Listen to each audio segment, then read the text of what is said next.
ఓం శుభంకర్యే నమః. వక్రతుండ మహాకాయ సూర్యకోటి సమప్రభ నిర్విఘ్నం కురుమే దేవ సర్వకార్యేషు సర్వదా. గురుబ్రహ్మ గురుర్విష్ణు గురుర్దేవో మహేశ్వర గురు సాక్షాత్ పరబ్రహ్మ తస్మై శ్రీ గురవే నమః.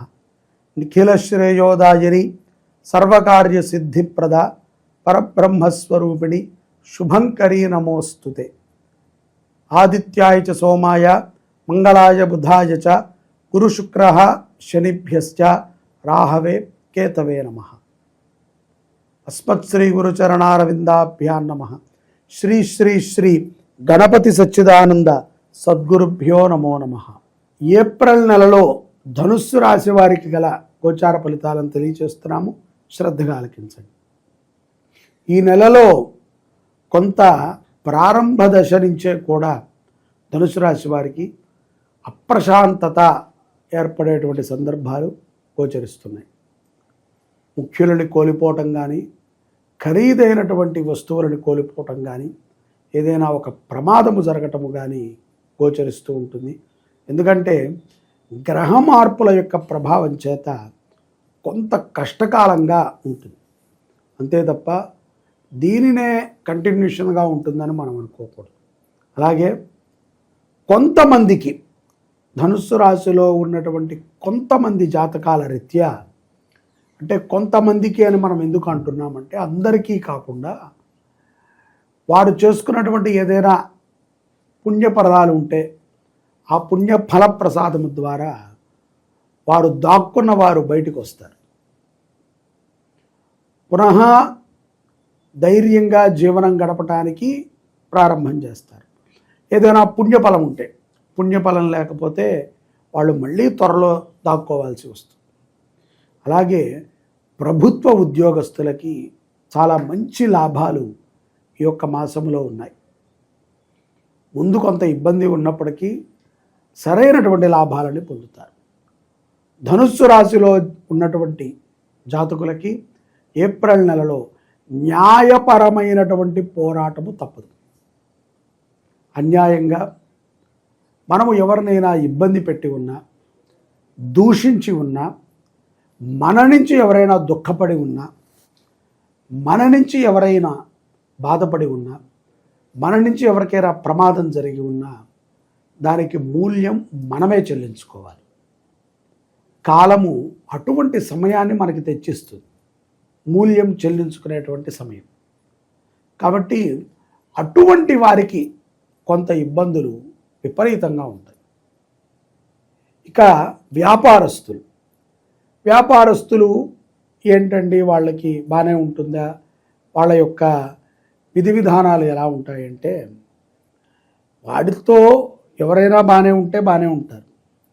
ఏదైనా ఎంత మనకి సహకరించేవాడైనా, మన మంచి కోరేవాడైనా వాడికి వ్యతిరేకంగా ఉంటే మాత్రము వాడితో వీరు ఉండలేరు. ఇదొక ప్రమాదం ఉంది. కాబట్టి కొంత మనం జాగ్రత్తని వహించడం అవశ్యం. ముఖ్యంగా విద్యార్థులు కొంత చెడు వ్యసనాల పాలయ్యేటువంటి సందర్భాలు, అటువంటి స్నేహితులు, అటువంటి పరిచయాలు ఏర్పడతాయి. కాబట్టి జాగ్రత్తగా ఉండాలి.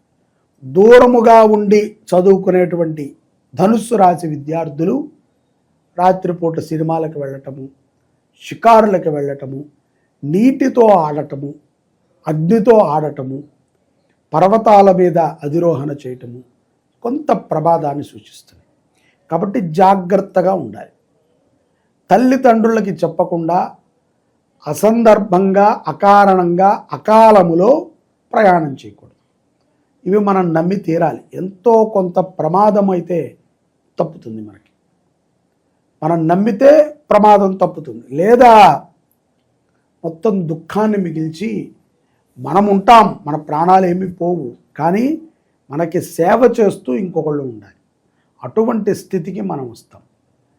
అలాగే ప్రభుత్వ రంగముతో పోరాడేటువంటి సమయమునందున వినయముతోనే పోరాడాలి తప్ప అహంకారముతో గట్టిగా మాట్లాడి అది తెలుసు, ఇది తెలుసు, వాళ్ళు తెలుసు, ఇలా తెలుసు, ఇవన్నీ ఎవ్వరికీ అనవసరం.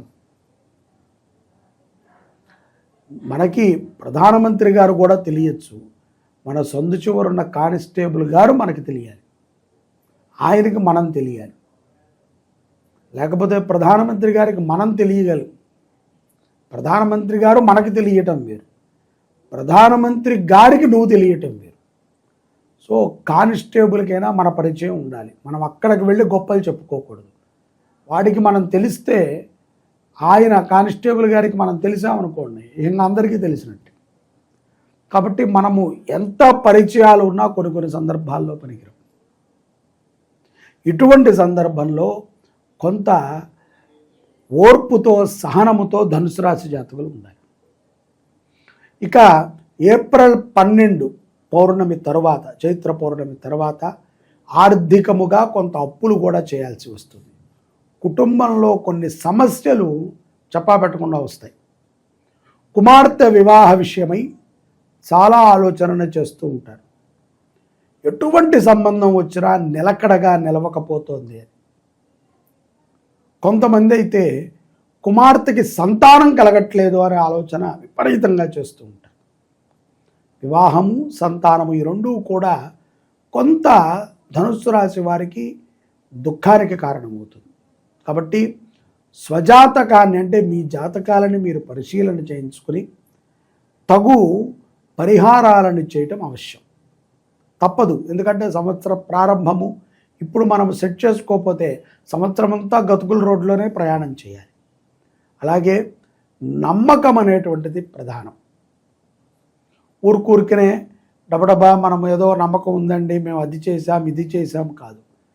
ఎవరిదో ఒక గురువుని మీరు ఆశ్రయించి ఉంటే ఆ గురువు సాన్నిధ్యానికే వెళ్ళి ఆ గురువు గారు చెప్పిన విధంగానే మనము ఆరాధన అనుష్ఠానము చేయటం ఉత్తమం.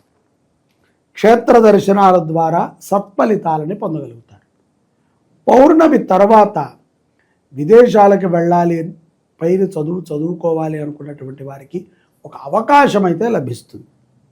అది సద్వినియోగపరుచుకుంటారు లేదు అనేటువంటిది మీ ప్రవర్తనా శైలి మీద ఆధారపడి ఉంటుంది.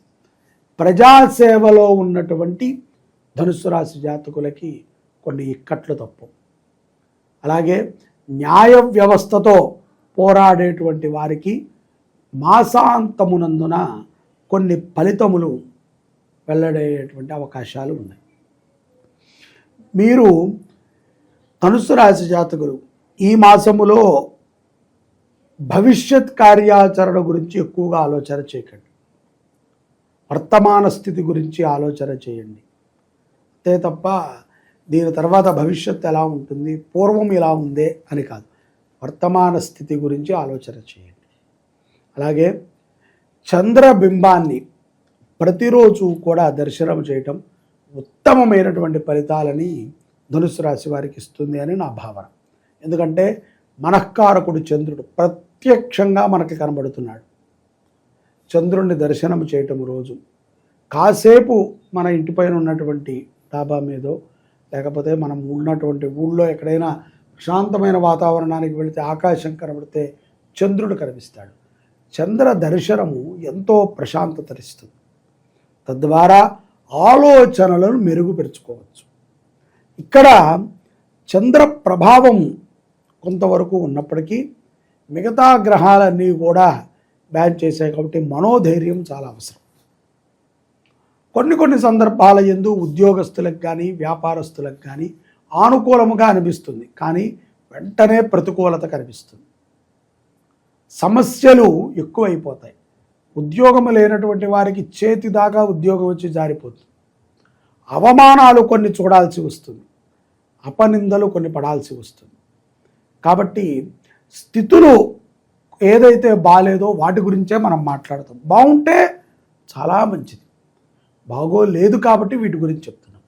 ఇటువంటి స్థితుల యందు తప్పనిసరిగా నవగ్రహ దర్శనము చేయటము, నవగ్రహ హోమాన్ని చేయటము, పౌర్ణమి రోజున దత్తక్షేత్రాలకు వెళ్ళటము, అన్నదానము చేయటము చాలా సత్ఫలితాలని ధనుస్సు రాశి వారికి ఏప్రిల్ మాసంలో పొందేటువంటి అవకాశాలు ఉంటాయి.